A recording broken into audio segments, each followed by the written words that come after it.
Gemma, let me bring you in then. I mean, what did you make of the debate last night? Did you find yourself at any point nodding along in agreement with anything that any of the other five said?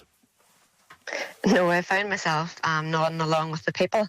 I was delighted that people were actually getting a chance. I was delighted to hear coverage of the bread and butter issues, which is something that I feel and we in Aontú feel is completely lacking at election times. We all too often focus on the past and on the green and orange when we need to be looking at the bread and butter. I was enthused to see the questions in particular that came from the audience, which we are hearing on the doors, priorities being, can we trust the people standing in front of us?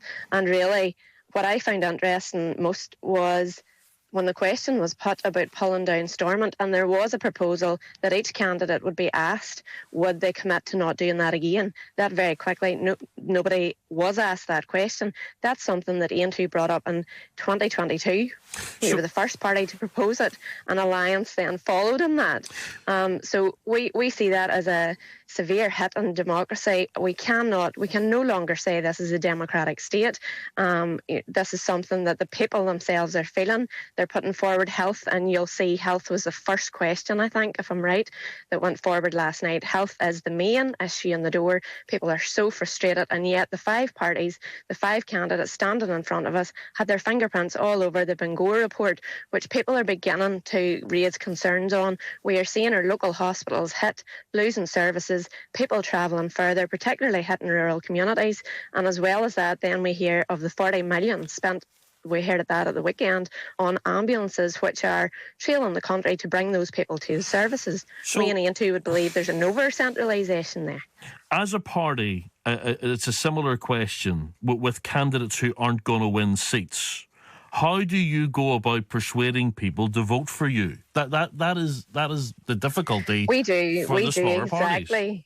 We do exactly what we're doing now. Again, when I talk about democracy, and you've just referred to the vote there, I don't think our democratic system is particularly favourable to small parties at this time. In the local elections, you had less than 7,000 first preference votes in the local elections in a different system. Yep. Less than 1% of the vote with 19 candidates. Yeah, and we are all very well aware, as the Green Party candidate has just referred to, the dynamic there as well.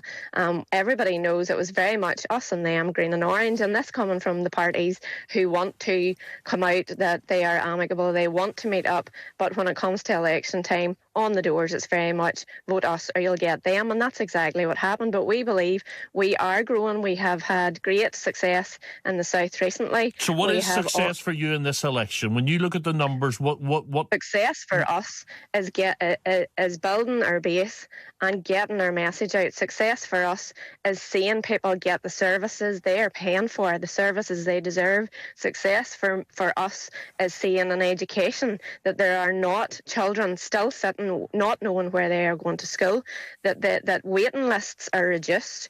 We have in 5 years, treble the children that are now deregistered from our education system, which is absolutely disgusting. We have a Department of Education who does not know what the Education Authority are doing.